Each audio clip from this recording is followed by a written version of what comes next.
David Licauco may nakakakilig na banat kay Barbie Forteza, buong detalye alamin.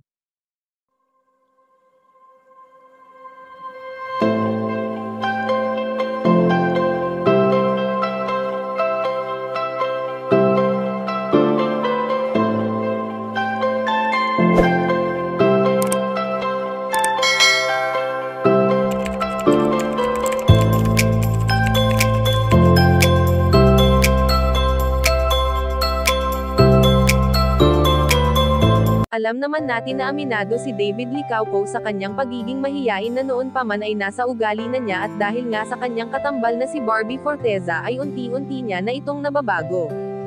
Bagamat hindi pa rin nawawala sa pagkatao ni Ginoo ang paminsan-minsan ay nahihiya pa rin ito, ngunit sa tulong at tiwala ng mga taong nasa paligid niya ay nagagampanan niya ng maayos ang kanyang trabaho.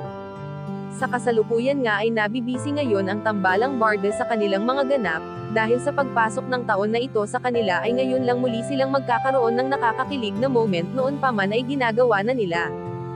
Samantala sa bawat araw na magkasama sina David Licauco at Barbie Forteza ay talagang nasusulit na nila ito, lalo na ang kanilang kulitan sa social media na ating makikita sa mga videos na naglalabasan.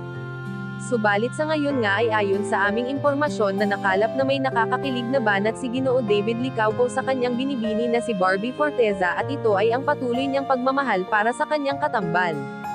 Bagamat walang relasyon ay masaya na sila sa kung ano ang mayroon sa kanila ngayon at hindi ito matutumbasan ng kung ano pa mang material na bagay, at hindi na mawawala ang barda na minamahal ng maraming tao.